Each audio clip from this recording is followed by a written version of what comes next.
આવે છે આવે છે તમારે આવે છે હા હરિયો ઓછો આવે આશા ઉપર અહીં તો કામ કરશે આપણો ટેસ્ટ થાય આવે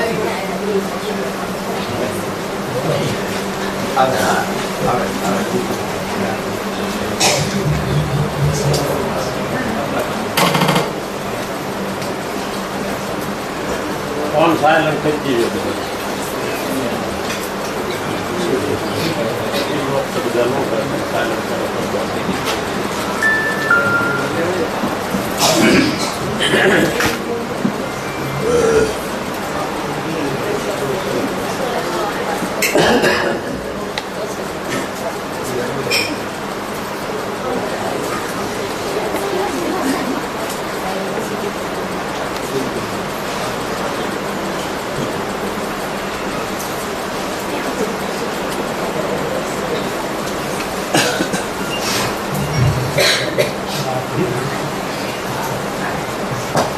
खाली एक मिनट बोलिए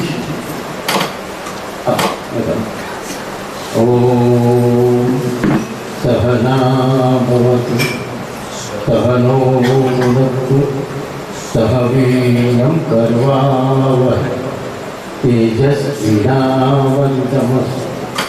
महाविद्विषावहै ओम शांति ओम शांति ओम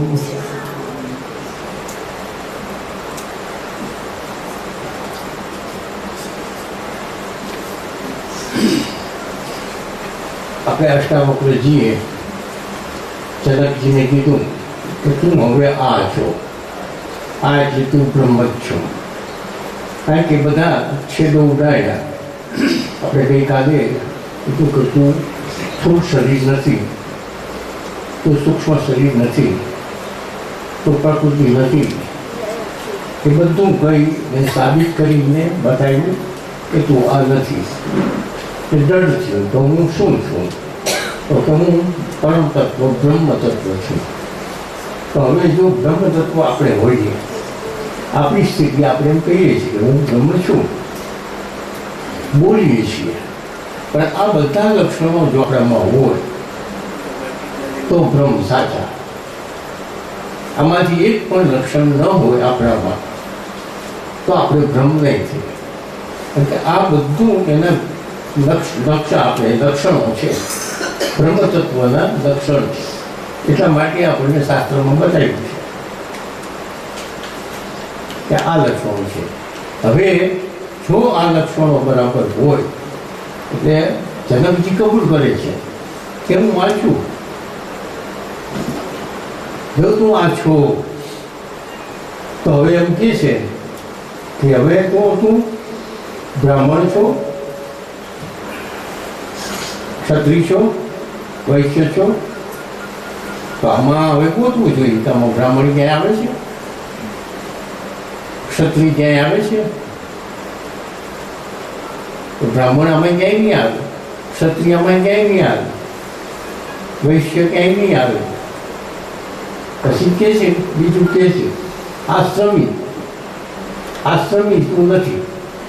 આશ્રમી નથી એટલે કહેવાનો મતલબ એમ છે કે તું બ્રહ્મચર્ય આશ્રમ, ગ્રસ્તાશ્રમ, વાનપ્રસ્થાશ્રમ એ તું નથી. તો એ પણ નથી, આમાં એ પણ નથી આવતું.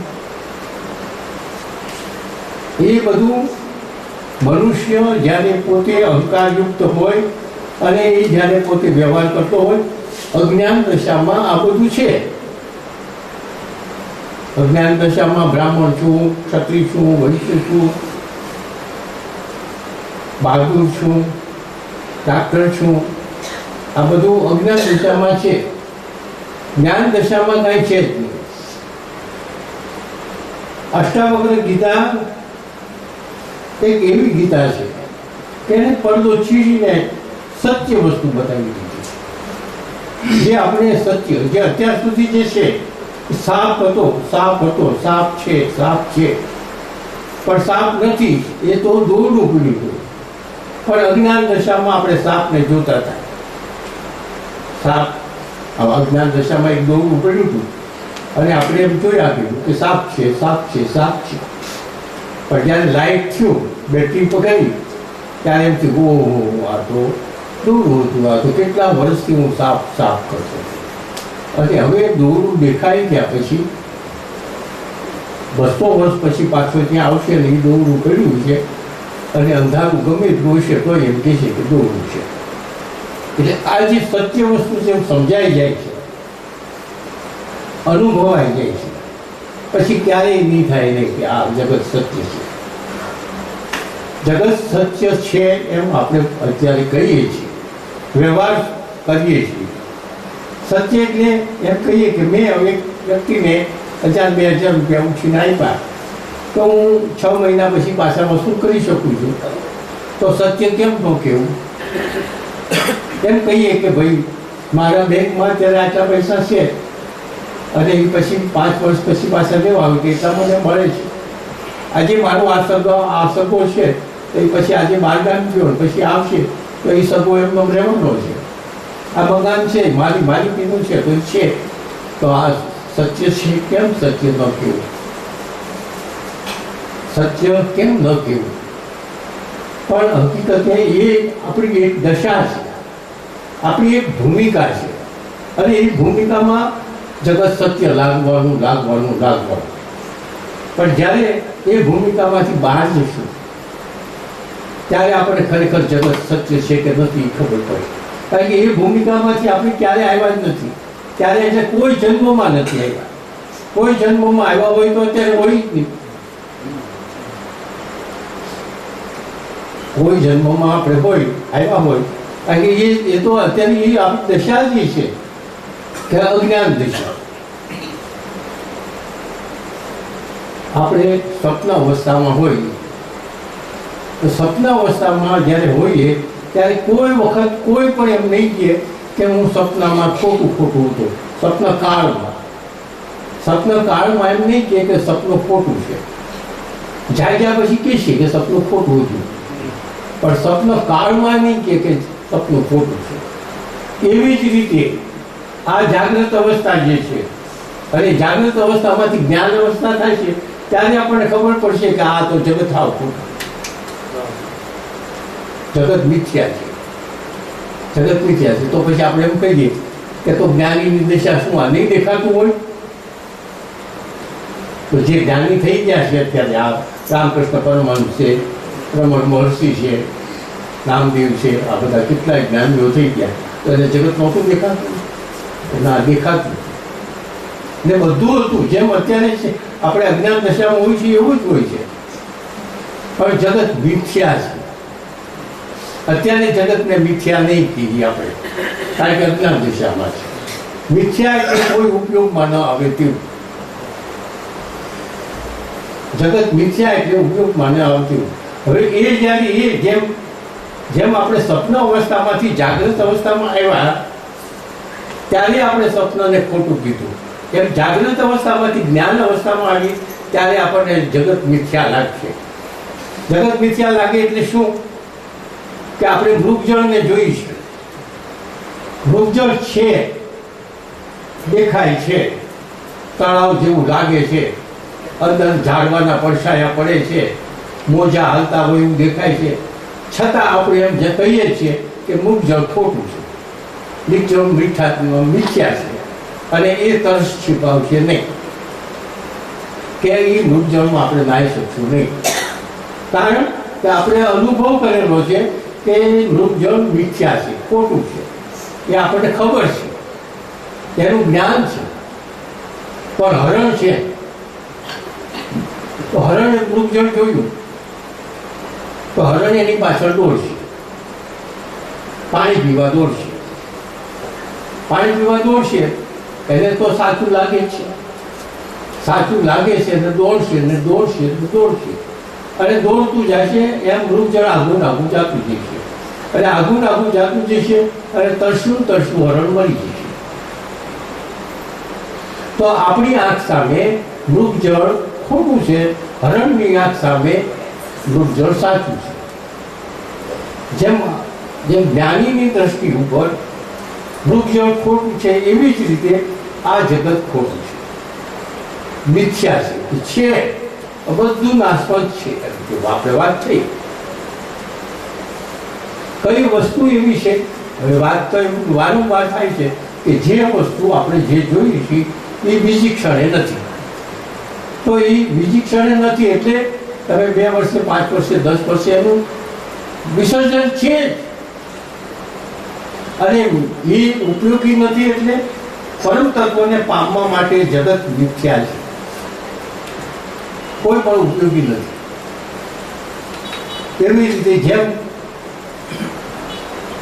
સામાન્ય મનુષ્યને રૂપ જેવો મિથ્યા લાગે છે એવી રીતે જ્ઞાનીને આ સંસાર મિથ્યા લાગે છે મિથ્યા છે છતાંય જે મિથ્યા હોય છતાં છે રૂપજળ તો છે એવી રીતે આ અત્યારે છતાં જગત છે અને જગતની સાથે એ મિથ્યા સમજીને વ્યવહાર કરતો હોય છે રમણ મહર્ષિ હતા એ બધા હતા રામકૃષ્ણ પરમહંસ હતા એ બધા જેને જીવન જીવી બતાવ્યું પણ ત્યારે આપણને જોનારને સમજ લાગે કે આપણા જેવા જ છે જ્યારે આપણે એની સાથે બેસતા હોય જીવતા હોય અને જ્યારે એની સાથે વાતો કરતા હોઈએ ત્યારે આપણને એમ લાગે કે આપણા જેવા છે આમાં કાંઈ ફેર નથી પણ હકીકત એ બધું કંઈક જોતા હોય છે એ બધું રૂપજળ સમાન જ જોતા હોય કારણ કે એની ભૂમિકા એ છે એટલે હવે એ સ્થિતિ અત્યારે જનક રાજાને એમ કહે છે કે તું આ છો હવે તું આ છો તો એણે એમ કીધું કે તું હવે તું બ્રાહ્મણ ક્ષત્રિય વૈશ્ય એ નથી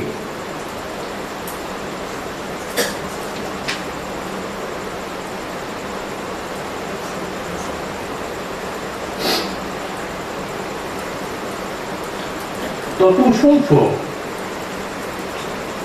તો તું બ્રાહ્મણ ક્ષત્રિય વૈશ્ય નથી તો તું એમ કે છે જનક રાજાને અષ્ટવક્રજી એમ કે છે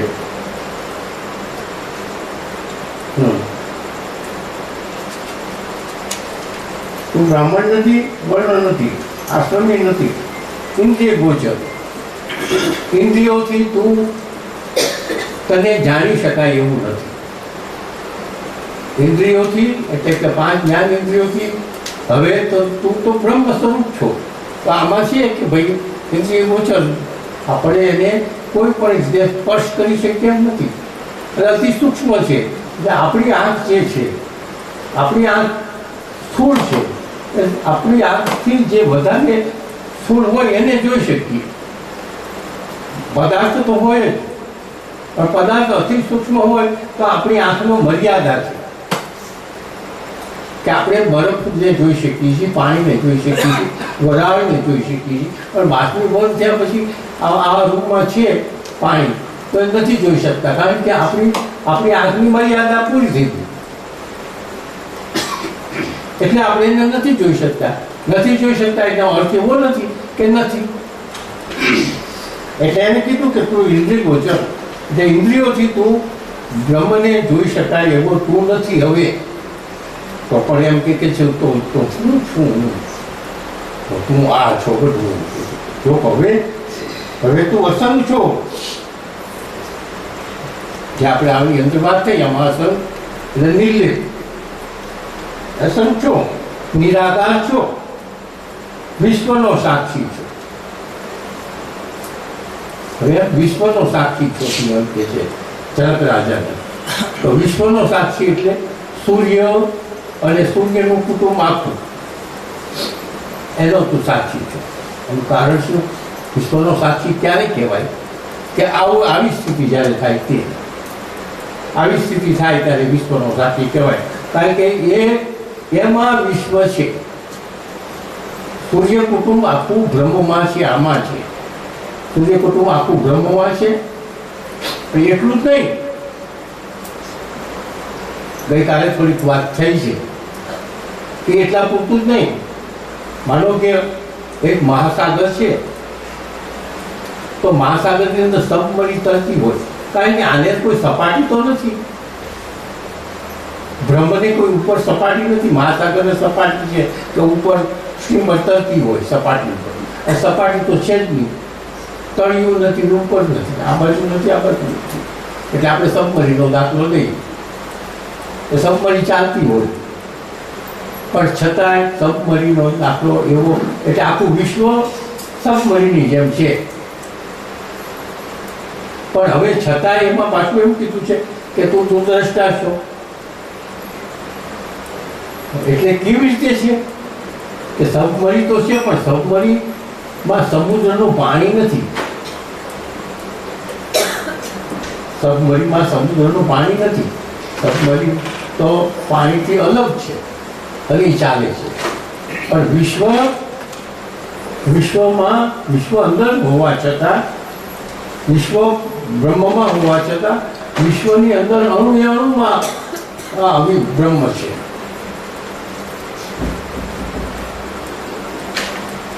સમુદ્રમાં મગરમચ્છ હોય, સમુદ્રની અંદર માછલી હોય, સમુદ્રની બીજા કેટલાય જનાવરો છે. હવે એ સમુદ્રમાં ફરે છે, પણ હકીકતે શું છે? હકીકતે સમુદ્ર છે. માછલીનું સ્વરૂપ, મગરનું સ્વરૂપ, કે અગર કાચબો હોય કાચબાનું સ્વરૂપ, એનો જે આકાર, રંગ, જે કંઈક થયો એ શેમાંથી બન્યો? સમુદ્રમાંથી બન્યું. કંઈ ઉપરથી કાંઈ બીજું કોઈ મટીરિયલ આપણે નાખ્યું હોય અને એમાંથી મગર થઈ હોય એવું નથી. એ પાણીમાંથી જ મગર થઈ અને પાણીમાં જ હાલે છે. તો એ પાણી જ છે. મગર હાલતી હોય, ચાલતી હોય, ગમે તે કરતું હોય, તો માછલી હાલતી હોય, ચાલતી હોય, પણ એ સમુદ્ર જ છે. અંતમાં શું થશે? અંતમાં એ મગરનું શરીર સમુદ્ર બની જવાનું છે. અંતમાં મગરનું શરીર સમુદ્ર બની જવાનું છે, પણ જે જીવ છે એ પણ સમુદ્ર બની જવાનું છે. આ કાલે વાત થઈ, એનો પણ નહીં થઈ જઈએ પ્રકૃતિ. જે મન, બુદ્ધિ, ચિત્ત ને અહંકાર છે, કાલે આપણે જોયું કે જ્યારે આપણે સાધના કરીને એ ભૂમિકાએ આવીએ ત્યારે આપણે એ થઈ જવાના. આપણું જે મન, બુદ્ધિ, ચિત્ત છે એ બધું પ્રકૃતિમાં ભળી જવાનું. અતિ સૂક્ષ્મ છે, પણ અતિ સૂક્ષ્મમાં ભળી જશે. જેમ મગર પાણી થઈ ગયું, મગર સમુદ્ર થઈ ગયું, પણ મગજની અંદરનો જે જીવાત્મા છે એ પણ સમુદ્રમાંથી જ ઉત્પન્ન થયો છે. અને સમુદ્રમાંથી ઉત્પન્ન થયો છે, સમુદ્રમાં પાછો એ પણ ભળી જવાનો છે. અને પછી પાછો નવો મગર થાય બીજી રીતે. એવી રીતે આ બ્રહ્મ છે એ બ્રહ્મ.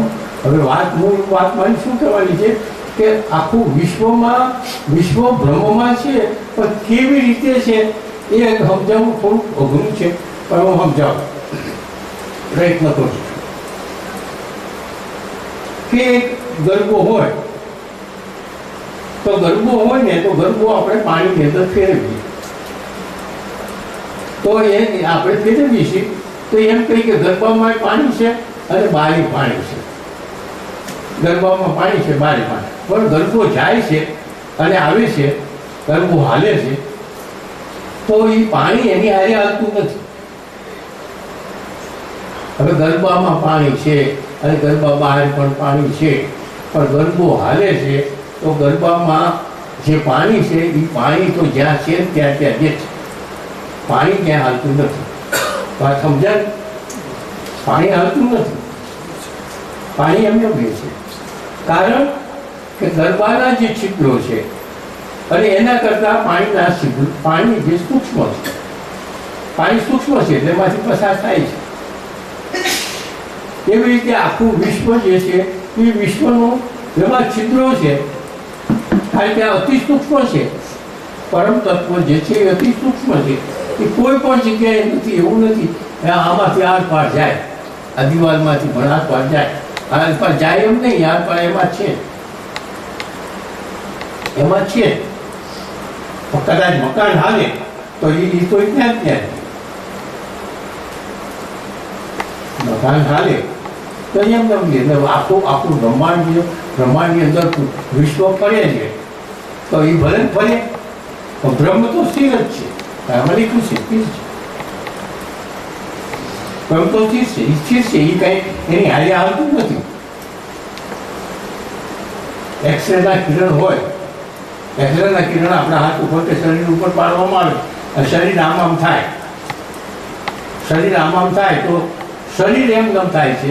એક્સરેના કિરણો તો જે રીતે ફેંકે છે એ એમનેમ જ રહે છે, કારણ કે શરીર કરતાં એક્સરેના કિરણો સૂક્ષ્મ છે.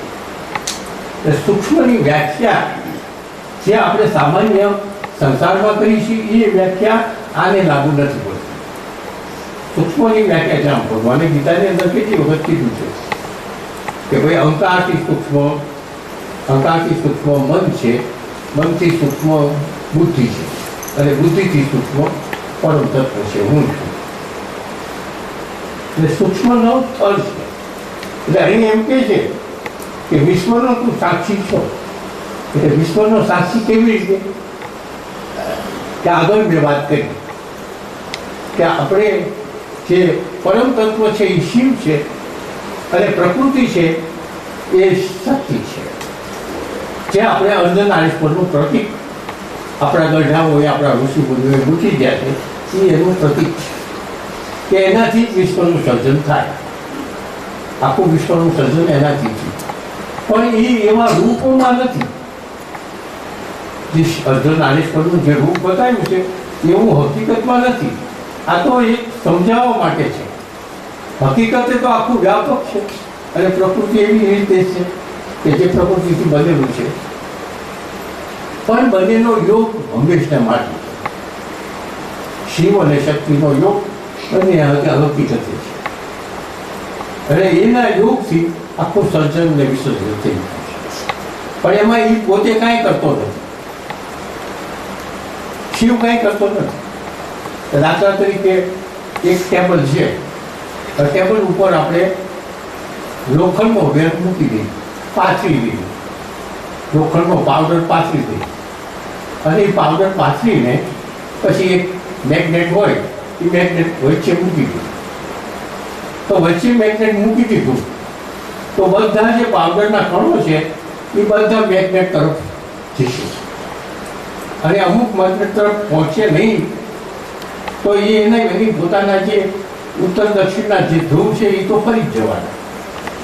તો એ મેગ્નેટે કાંઈ કર્યું નથી, મેગ્નેટ અક્રિય છે. આમાં છે કે મેગ્નેટ અક્રિય, પરમ તત્વ અક્રિય છે, મેગ્નેટ અક્રિય છે, મેગ્નેટે કાંઈ નથી કર્યું, છતાં એના બધા પરમાણુ એની તરફ આકર્ષાય છે અને દૂર જે પરમાણુ છે એ ઉત્તર દક્ષિણના છેડા થઈ જાય છે. તો એ મેગ્નેટે કાંઈ નથી કર્યું છતાં આમ થાય છે. એવી જ રીતે પરમ તત્વ જે હોવાથી અંદર જે સૃષ્ટિનું સર્જન ને વિસર્જન થયું છે એની હાજરીથી થાય છે, પણ એ પોતે અક્રિય છે. હવે એ પોતે હાજરીથી થાય છે છતાં પોતે અક્રિય છે, માટે એમ કીધું છે કે તું વિશ્વનો સાક્ષી. માટે એમ કીધું છે કે તું વિશ્વ, કારણ કે જે થાય એમાં મારે કંઈ લેવા દેવા નથી. જે થઈ ગયું છે, કારણ કે સર્જન વિસર્જન કંઈ નાની મોટી વાત નથી. આ વિશ્વની અંદર આખી સૂર્ય ફરી રહ્યો છે, એની ફરતા બધા ગ્રહો ફરી રહ્યા છે, એની ફરતી આપણી પૃથ્વી ફરે છે, એ પૃથ્વી વળી એની અંદર પૃથ્વી તો ફરી રહી છે, પોતાની ધરી ઉપર ફરે છે અને પછી પોતે સૂર્યની ફરતી ફરે છે. બે પ્રકારથી ફરે છે, એની ફરતો ચંદ્ર ફરે છે અને એ બધા ફરવાના કારણોથી ઋતુઓ બને છે, વરસાદ આવે છે, આ બધું થાય છે, વનસ્પતિ ઉગે છે, આપણે મનુષ્ય ખાઈએ છીએ, પીએ છીએ, કરી આ બધું જે છે એ શિવ અને શક્તિના મિલનથી છે. એટલે પરમ તત્વો અને પ્રકૃતિ તત્વના મિલનથી છે. પણ એ મિલન છે પણ એ કંઈક અક્રિય છે. પરમ તત્વ જે છે અક્રિય છે, કાંઈ કરતો નથી, પણ એની હાજરીથી જેમ મેગ્નેટની વાત કરી એવી રીતે એની હાજરીથી આ બધું થઈ ગયું છે.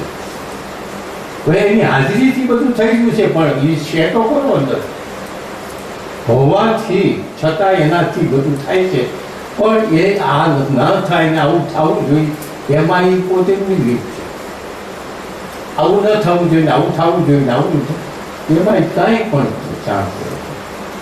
માટે એ વિશ્વનો સાક્ષી. સાક્ષી શબ્દ એટલા માટે વપરાય છે કે જે કંઈક થતું હોય એનાથી થાય કે ન થાય એવો કોઈ પણ જાતનો સંકલ્પ વિકલ્પ અંદર ન હોય એને સાક્ષી કહેવાય. બે વ્યક્તિ ઝઘડતી હોય તો આ જીતે આ હારે તો સાક્ષી ન કહેવાય. માત્ર જોનાર શું થાય છે, પરિણામ શું આવે છે, પરિણામ જે આવે તે. પણ પરિણામ આવવું જોઈએ એવો સંકલ્પ નથી તો એ સાક્ષી કહેવાય. એટલે આ પૃથ્વીની અંદર જે કંઈક બધું થઈ ગયું છે, ધરતીકંપો થાય છે, માણસોનો સંહાર થાય છે, વરસાદ ને વાતાવરણ ને આ બધું થઈ ગયું છે, પણ છતાં એને કાંઈ નથી. શિવ તો એવો જ એવો છે. એટલે એને સાક્ષી કીધો. તું વિશ્વનો સાક્ષી છે. એ નાની વાત નથી કીધી. વિશ્વનો સાક્ષી છે, આખું વિશ્વ તાર. એટલે જે અત્યારે આપણે મનુષ્ય છીએ, જે આપણે મનુષ્ય છીએ એ તો વાત ગઈકાલે થઈ ગઈ કે આપણે નથી એવું દ્રઢ થયું છે ગઈકાલે કે હું સૂક્ષ્મ શરીર નથી, કાલે વાત થઈ ગઈ. અને હું સ્થૂળ શરીર નથી, વાત થઈ ગઈ. તો હું છું તો ભાઈ હું બ્રહ્મ છું.